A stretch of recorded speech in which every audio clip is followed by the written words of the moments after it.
right, kicking off another brand new hour here of the source you turn to for the news you need, fighting for you for the foxhole of freedom every single day. I'm Steve Gruber, delivering the truth every single day.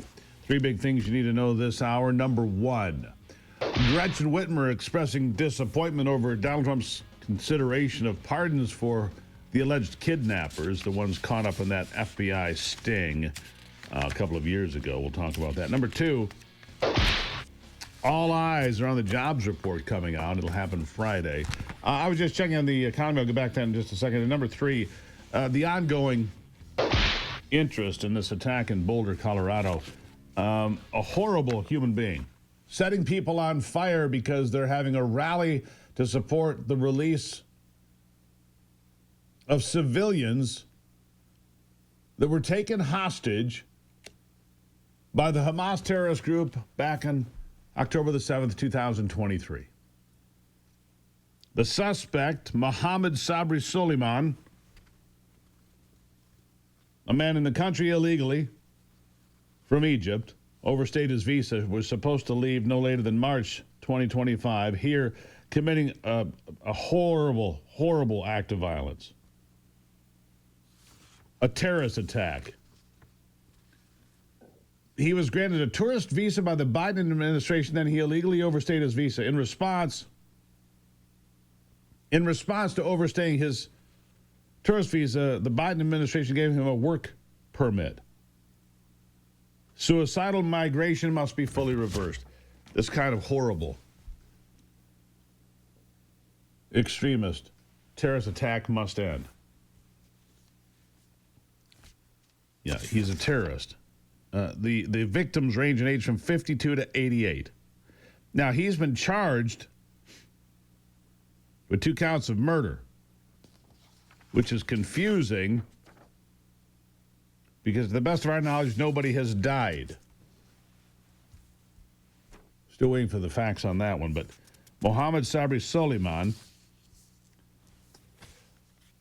who attacked the victims with a homemade flamethrower and Molotov cocktails in the country illegally, screaming, "We have to end the Zionists and free Palestine." If we're not careful, we're going to look like Paris. If we're not careful, we're going to look like Paris. You seen Paris lately? On fire for, 2 days, 3 days this past weekend?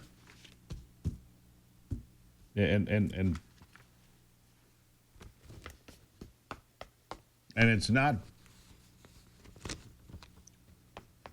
native-born French people that are burning down their city of Paris. No. Refugees from North Africa and the Middle East. Yeah, you can figure that out.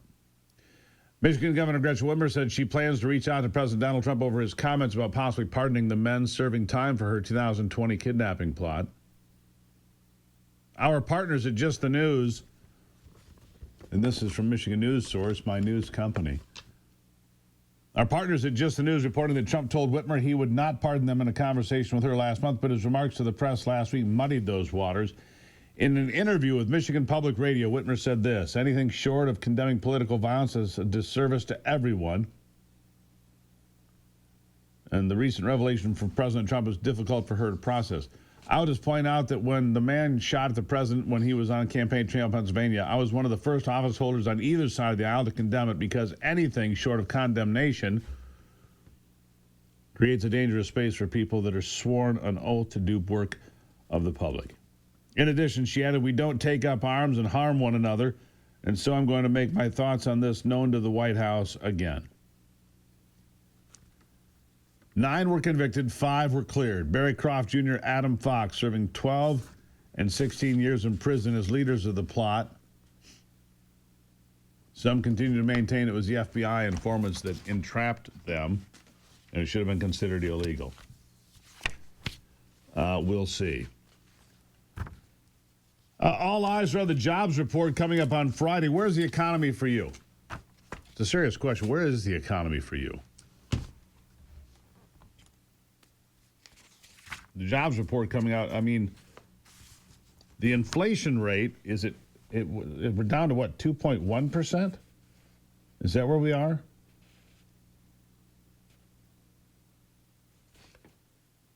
Let's see here.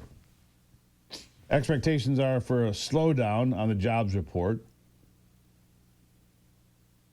An average of about 152,000 new jobs a month over the past year. Looking ahead to May, the expectations are for an even further slowdown. Economists forecast 125,000 new jobs, the weakest gain in over a year. The unemployment rate projected to remain 4.2%. Still historically low, but there are signs of stress building beneath the surface. So says the Center Square. Wage growth decelerating as well. The dominant factor is the persistence of the unemployment rate. 4.2% accounts for over 85% of the prediction power and suggests strong momentum towards stability. However, total unemployment claims now at their highest level since 2021 are the next most important input, hitting at stable but slightly elevated flows into unemployment.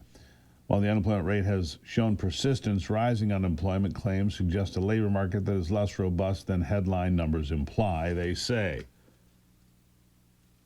Investors will parse the remarks for any shifts in tone regarding the stability of the labor market, especially with the probability of a June rate cut, now just 2.2%, though traders still expect 2 rate cuts in 2025 for the interest rate from Jerome Powell, which of course we should have, with the inflation rate now almost down to 2%. I mean, isn't that where we should be? An inflation rate that low, we should have a cut in the interest rates, which will stimulate growth in the economy and potentially lower the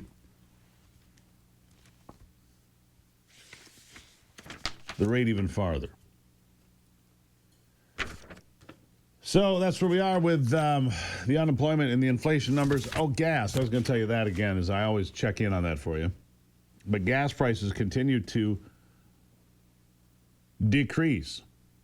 We're down a half a cent from yesterday, down 4 cents from a week ago, down 4 cents, 4.5 cents from a month ago, and down significantly from a year ago.